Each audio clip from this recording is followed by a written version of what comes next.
Hey guys, it's Amy. I am so sorry. I've been haven't been able to get any videos out lately. Things tended to keep rolling, and I just totally lost track of what I was doing. When I'm back, I've been sick. I've been working, and then I was out of town the last 2 weekends. But have no fear. I'm going to start these up again. I've really enjoyed making these videos.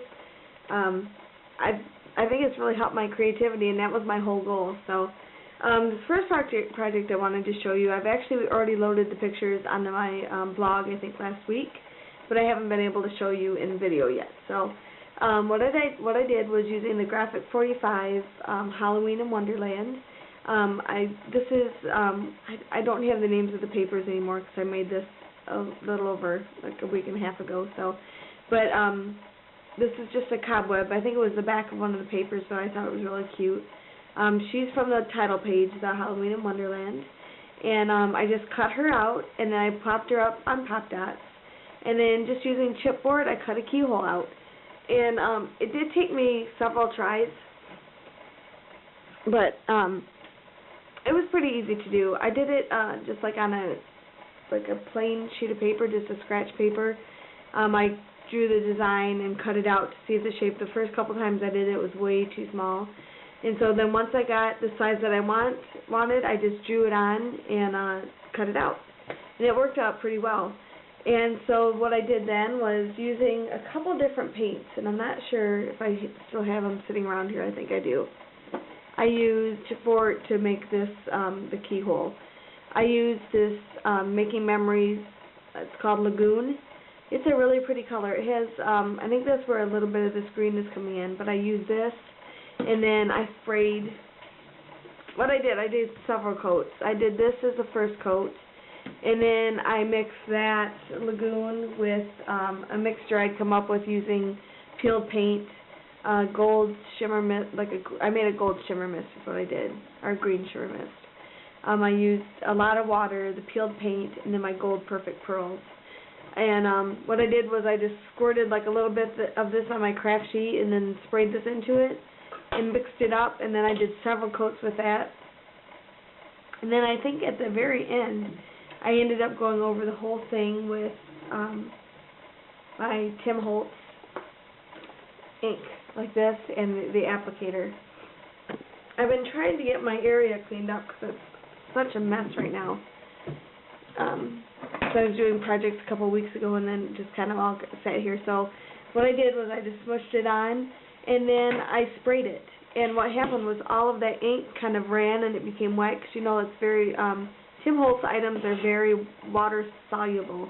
So it's like even though they're wet and you're making them thinner, sorry guys, even though they're wet and they're thinner, they still hold their color value, which is really nice. So that's how I got some of this grunge work.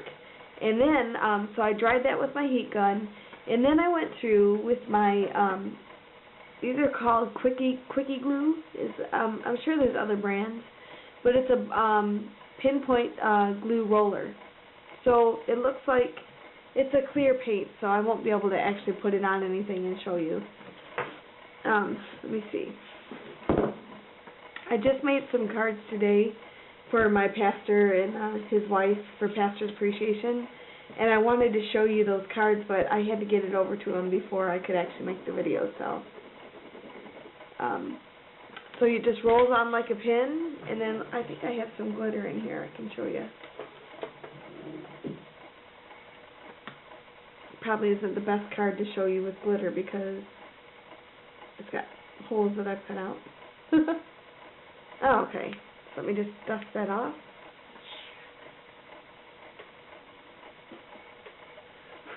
And it just sticks like that. So you can write your name or, you know, do shapes. And it's kind of like a two-way glue because you can glue it right away, or you can let it set and it becomes tacky. You do not want to leave the cap off of this. It dries up very fast. It's kind of a pain. So that's what I did. I went around with my pin, and I just would add glue and then add some glitter, add the glue, add glitter, because it dries pretty fast, so I really wanted to, you know, make sure it really worked well. And you'll see some places the glitter has actually stuck, It did up here too, but I've covered it. And that happened because my paint was still slightly wet. Sorry guys, I hope I'm not out of the screen. The paint was not completely dry. I didn't realize it, but I kind of like how it worked. It looks kind of old and kind of vintagey. And then this here, I cut out of this little piece here, I cut out of a quick cut die. And I think I have that right here. I can't remember the name of it. It's just called Label. It's their 2x2 dies. And then I just painted that with the lettuce paint dauber. And then I put a couple coats of Mod Podge over it. And then what I did was using, I've showed you these before, I was going to use it on my Twilight Mini too. I filled this up with my mixture that I'd made with the peeled paint, and put some, some glitter and stuff in it, which is kind of subtle now, and then that's how I did my drink me. Just a word about these. I had this really full in the beginning, and I actually glued the cork to the bottle. And but you don't want to have this up too close to your cork because the cork draws it up. And I don't know if you can see it now. I think I got most of it off, but it actually started leaking. So, okay, so just a few other things I want to show you. I didn't mean to take so long on that. I told you a couple weeks ago I was going to be making an album out of these Starbucks coffee.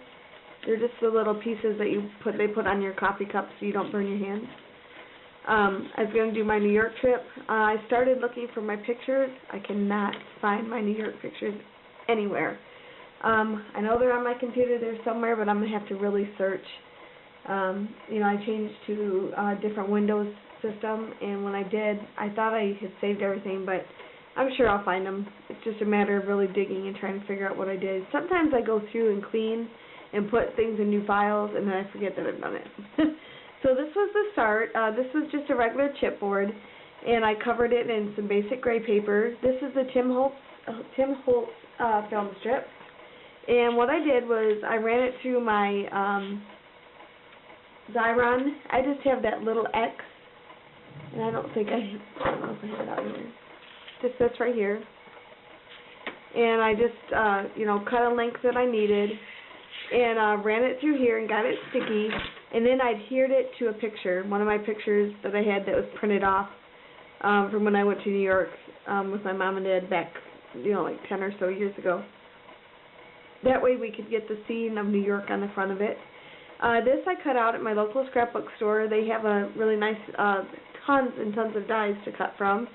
And this was just an acetate sheet, and then I had just the chipboard underneath, and I'm going to do a tutorial of this very soon.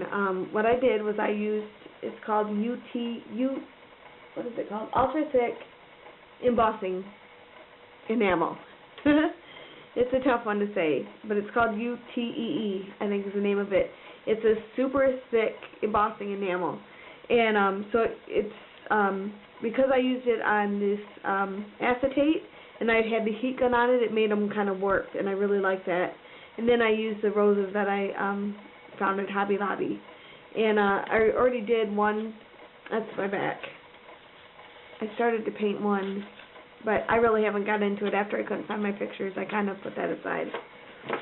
And then I just quickly wanted to show you, I got a few new things. I bought I got this die, and I got an owl. So cute. I haven't really had a chance yet to play with him, but I'm a freak for owls. I don't know what the deal is. I've loved them for a while now. And I got some ribbon. This one, this one I got for the Alice in Wonderland project because I want to do pictures on the back. So I was thinking about, I used manila envelopes. You probably have seen these where it opens, this way. And I made mine out of manila envelope so it has even more pockets. And it opens this way, and then this way. And so I'm going to be putting pictures on here, and then I'm going to tie it up. I got this ribbon. It looked kind of, like spider webs for Halloween. So that's how I got that. And then I bought some trim, also at Hobby Lobby.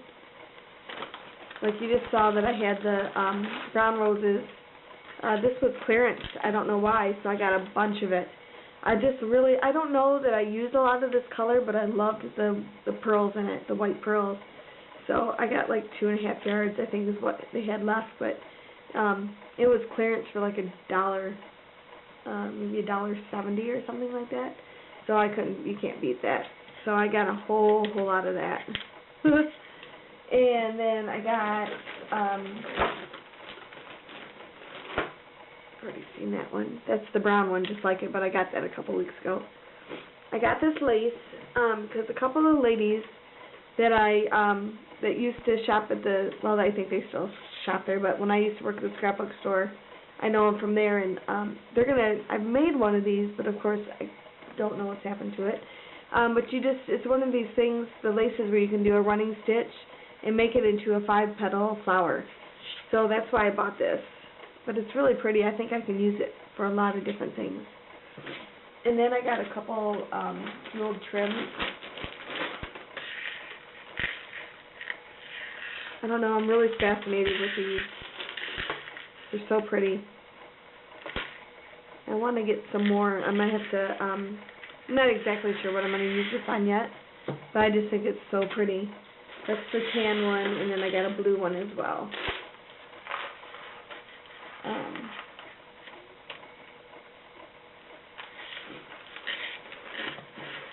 Then here's the blue one. I really like these beads. I thought even if I don't really ever use this, I can cut all the beads off and use the beads just by themselves. But I really thought this one was pretty. And then coming up here pretty soon, I'm going to be making an album for a friend of mine. Her family just went to Disney World, so I'm going to make them an album. I'm going to create an album out of this. I bought this quite a while ago. In this, if you remember back when I was showing you my album of all my David Archuleta stuff, this was the same album, but I just covered it, which I will do with this. I don't think that one had a ribbon, though, so I'm probably going to have to work to get this ribbon off. So I've got that, and I bought just some plain cardstock. I got this at Walmart. It was only $5. Dang, can't beat that. But it's just plain, but I thought these looked kind of like fun, festive Disney colors, primary, so pretty basic, but I think this will be, a good starter for the book. I've seen some, like, actually Disney pages that you can buy, or page kits or albums, but they're kind of expensive, so I just wanted to keep it simple. And then I also got this. I've got plans for this. This is kind of long, so I'll do it like this. They got to meet a lot of the characters while they're there, so I'm going to either use this on the cover or I'll use it like on their character pages. I haven't decided. And then while I was at Walmart, I found this. It's a Twilight New Moon locker decor. I think I'm going to put this on my locker at work just for fun. Then I found these stickers, and I think I'm going to put some of these on my Twilight mini just to finish it off a little bit. You can't find anything for Eclipse. It's kind of annoying, but it was nice to at least find something. And then my last thing I wanted to show you, I started a whole bunch of projects. I just haven't finished them yet. I made this little journal book. It was just a regular, actually I have one I've had for a long time. But these papers I both got at, I got them at Hobby Lobby, but I've seen the chandelier paper a lot of places. And these were just some brackets. I have so much stuff. I've been trying to use things I have instead of buy more. I try not to buy something unless I know I don't already have it. So that's what I've been up to, guys. I apologize again that it's taken me so long to get a video out. And here within early next week, I'll have some new projects out and tutorials. Thanks a lot, guys. You have a good night.